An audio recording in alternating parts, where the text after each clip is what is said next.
கர்த்தராகிய இயேசுபிரான் அவதரித்த திருநாளில் கிறிஸ்துமஸ் திருநாள் கிறிஸ்தவ மக்கள் அனைவரும் சேர்ந்து கொண்டாடுகிறார். அவர்களுக்கு என்னுடைய இதயம் கனிந்த நல்வாழ்த்துகளையும் மகிழ்ச்சியையும் தெரிவித்துக் கொள்கிறேன்.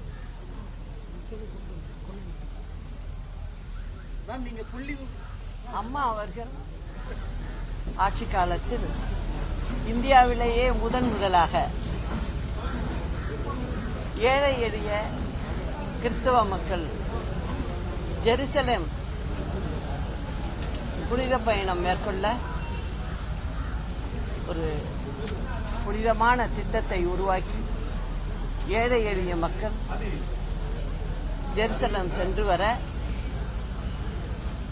செய்தார்கள். அதை இந்த நேரத்தில் நினைவு கூற விரும்புகிறேன். இந்த கருணை இல்லத்தில் ஆதரவற்றோர்களோடு சேர்ந்து கிறிஸ்துமஸ் விழாவை கொண்டாடியதில் எனக்கு மன நிறைவும் மகிழ்ச்சியும் தருகிறது. தோழி என்ற புதிய திட்டத்தை தமிழக அரசு துவக்கியது. அதாவது திமுக என்றாலே அவர்கள் சொல்வது ஒன்று செய்வது ஒன்று என்பது, நாங்கள்லாம் எதிர்கட்சிகள். தலைவர் காலத்திலிருந்து தலைவரும் சரி அம்மாவும் சரி சொல்லிட்டு இருந்தாங்க. இப்ப நாங்களும் சொல்றோம். அவங்க எப்படின்னா பொய்ய வாயால மட்டும் சொல்றதில்ல, அவங்க எழுத்து வடிவிலே கொடுக்கறவங்க திமுக காரவங்க. ஏன் அப்படின்னு சொல்றேன்னா, இந்த தோழி திட்டம்ங்கிறது பெண்களுக்கான திட்டம். அது பெயர் மாற்றப்பட்டிருக்கு, அவ்வளவுதான். இது 2013 அம்மா செயல்படுத்திருக்காங்க. அதாவது தனியாக உள்ள பெண்கள் வெளியூரிலிருந்து வேலைக்கு சேரும்போது தனியா எங்கேயும் போய் ரூம் எடுத்து தங்க முடியாது பெண்கள் என்பதால். அதாவது வாடகையும் அதிகம், சேஃப்டியும் இருக்காது அவங்களுக்கு. அதனால கிராமப்புறங்கள்ல இருந்து வெளியூர்ல இருந்து வேலை நிமித்தமாக வந்தாலோ வேலைக்கு சென்ற பெண்களுக்கு தங்குவதற்கு இடம் வேணுங்கிறத மனசுல வச்சு அம்மா இந்த திட்டத்தை பெண்களுக்காகவே செஞ்சிட்டாங்க. அதுல சென்னை, திருச்சி, கடலூர், மதுரை, புதுக்கோட்டை இந்த மாவட்டங்களுக்கெல்லாம் செஞ்சாங்க. அதன் பிறகு 2013 செஞ்சது இது. 2014 ஆண்டு கிட்டத்தட்ட 23,75,00,000 ரூபாய் செலவுல கிட்ட 29 இடங்கள்ல விரிவுபடுத்தினாங்க தமிழகம் பூரா. இது அம்மா செஞ்ச திட்டம் தான். இது பெயரை மாத்தி தோழி திட்டம் அப்படின்னு ஒண்ணு சொல்லியிருக்காங்க. இது ஏற்கனவே உள்ள பழைய திட்டம் தான். தென்காசி, நெல்லை படுகொலைகள் சட்டம் ஒழுங்கு. ஆமா, தென்காசி மட்டும் இல்லைங்க, திருநெல்வேலி மட்டும் இல்ல, தமிழ்நாடு முழுவதும் அதே நிலைமை தான். கிட்டத்தட்ட பாத்தீங்கன்னா ஒரு மாதத்துக்கு ஒரு மாவட்டத்துல சராசரியா பாத்தீங்கன்னா 20-30 கொலை நடந்துகிட்டே இருக்கு. அத முக்காவாசி இவங்க மறைச்சிடுறாங்க. மறைச்சிட்டு என்ன சொல்றாங்க, அது ஏதோ வீட்டு பிரச்சனை, அவங்களுக்குள்ள உறவினர் பிரச்சனை, அதனால இந்த பிரச்சனை நடக்குது அப்படின்னு சொல்லி தட்டி கழிக்கிறாங்க. இதுதான் திமுக அரசாங்கம் இன்னைக்கு செஞ்சுக்கிட்டு இருக்கு. 2 நாளைக்கு முன்ன நடந்தது பாத்தீங்கன்னா திருநெல்வேலி, அதாவது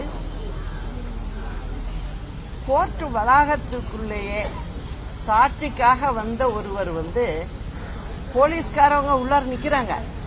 அவங்க கண்ணு எதிரையே கொன்னுட்டு தப்பிச்சு ஓடுறாங்க. அத ஒரு வக்கீல் எதிரில் வந்தவர் ஒரு ஆள் அதுல புடிச்சு கொடுத்துருக்காரு. இதுக்கெல்லாம் நீங்க அடிப்படை ஒரு காரணம் இருக்கு. என்ன காரணம் அப்படின்னு பாத்தீங்கன்னா, அது முழுக்க முழுக்க போதைப் பொருள் கலாச்சாரம் இந்த திமுக அரசாங்கம் வந்ததுலேருந்து தீவிரமா தமிழ்நாடு முழுவதும் நடந்துகிட்டு இருக்கு. அதுல பெண்களும் வெளில போக முடியல, பாதுகாப்பும் இல்ல பெண்களுக்கு. சிறு வயது இளைஞர்கள்லேருந்து இந்த தீய பழக்கத்துக்கு ஆளாகுறாங்க. இத கண்டும் காணாமையும் இந்த அரசு தொடர்ந்து இருந்துகிட்டு இருக்கு. அதே போல பாத்தீங்கன்னா விழுப்புரம், கிருஷ்ணகிரி மாவட்டத்தில் சில பகுதி, திருநெல்வேலி, தூத்துக்குடி, இங்கெல்லாம் பெரும் மழையினால தண்ணி கிட்டத்தட்ட இடுப்பளவு தண்ணி சின்ன குடிசைகள்ல எல்லாம் பூந்து எல்லாமே வெள்ள அடிச்சுக்கிட்டு போயிட்டு சாமான் செட்டுல இருந்து எல்லாமே போயிடுச்சு. ஆனா முதலமைச்சர் என்ன பண்றாருன்னு நல்லா கவனிங்க. இப்ப தேர்தல் அறிவிப்பு வந்திருக்கு இல்லையா, ஈரோட்டுக்கு வந்த உடனே அங்க போறாரு. அங்க போய் பாதிக்கப்பட்டவங்களுக்கு அப்படின்னு சொல்லிட்டு என்ன செய்யறாரு, அங்க போய் நிவாரணம் கொடுக்கிறாரு. இத தமிழ்நாட்டு மக்களும் நல்ல கவனமா பாத்துக்கிட்டு இருக்காங்க. என்ன அர்த்தம் அதுக்கு? விரைவில் தேர்தல் வருது அந்த ஒரு சட்டமன்ற தொகுதிக்கு. அதனால இப்ப போய் பார்த்து அந்த ஜனங்களை பாக்குற மாதிரி பார்ப்போம், நம்ம வெற்றி பெற்றலாம் அப்படிங்கிற நினைப்புல தான் போய் அவர் செஞ்சிருக்காரு. உண்மையா செய்யணும்னா மற்ற பாதிக்கப்பட்ட இடத்துக்கும் செஞ்சிருக்கணும், செய்யல. இதுதான் திமுகவோட வேலை. திமுக தொடர்ந்து இந்த தவறுகளை செஞ்சுக்கிட்டு இருக்கு. அது மட்டும் இல்ல, அம்மா ஆட்சிக்கு வந்தப்ப முதல்ல 2011 கிட்டத்தட்ட பாத்தீங்கன்னா அந்த 2016 வரைக்கும் 1,14,000 கோடி கடன் வாங்கியிருந்தாங்க. கடன் வாங்கி மக்களுக்கு என்னென்ன திட்டங்கள் போச்சுன்னு உங்களுக்கு எல்லாருக்குமே தெரியும். இது மறைக்கிற விஷயமே இல்லை, பிரஸ்ல உள்ளவங்களுக்கும் தெரியும். ஆனா இன்னைக்கு திமுக 4 ஆண்டு காலத்துக்குள்ள இப்ப மொத்த கடன் எவ்வளவு தெரியுமா இருக்கு? கிட்டத்தட்ட 8,33,000 கோடி அவங்க கடன் வாங்கி வச்சிருக்காங்க. இது கிட்டத்தட்ட ஒரு குடும்பத்துக்கு, தமிழ்நாட்டில் வசிக்கிற குடும்பங்களுக்கு வீட்டு தலையில எவ்வளவு கடன் சுமையா வச்சிருக்காங்க? 3,5 லட்சம் ரூபாய் கடனை வச்சிருக்காங்க. இன்னும் 1 வருஷம் சொச்சம் இருக்கு. அது முடிவுக்குள்ள நான் சொல்றேன், இந்த அரசாங்கம் போற போக்கு, இவங்க செலவு உண்மையா செய்ய வேண்டியதுக்கு செய்யறது இல்ல, வீண் செலவுன்னு சொல்லுவோம் இல்லையா, அந்த செலவுகளை பண்றதுக்கு இவங்க தேர்தலுக்கு முன்ன நீங்க பாத்தீங்கன்னா 10 லட்சம் கோடி இவங்க கடன் வாங்கி முடிச்சிடுவாங்க. இதுதான் நடக்க போகுது. ஏன்னா எனக்கு அரசாங்கத்துல என்ன செய்யணும், எப்படி செய்யணுங்கிறது முழுசும் தெரிஞ்ச ஆளுனா. இவங்க மாதிரி எல்லாம் கிடையாது. சும்மா டிவிக்கு விளம்பரத்தை கொடுத்துக்கிட்டு டிவியில 4 நிகழ்ச்சி எடுத்து போட்டுக்கிட்டு உட்கார்ந்துருக்க ஆளு நான்லாம் கிடையாது. நாங்கெல்லாம் ஃபீல்டுக்குள்ள போய் உண்மையா வேலை பார்க்கறவங்க, மக்களை மனசுல நினைச்சு பார்க்கறவங்க. அதனால நாங்க செய்யற வேலை அது. அம்மா அப்படிதான் செய்வாங்க, அம்மாட்ட தான் அப்படிதான் நாங்க பழகி வந்திருக்கோம். அதனால நான் ஒரு எதிர்கட்சி, நான் சொல்றேன் ஏதோ இவங்க மேல பொறாமையில சொல்றேன் அப்படிலாம் எடுத்துக்க வேணாம். நான் கேட்கிற கேள்வி எதுவா இருந்தாலும் சரி, அதுக்கு இன்ன வரைக்கும் அவங்களால பதில் சொல்ல முடியாது. ஏன், எப்படி சொல்ல முடியும் அவங்களுக்கு?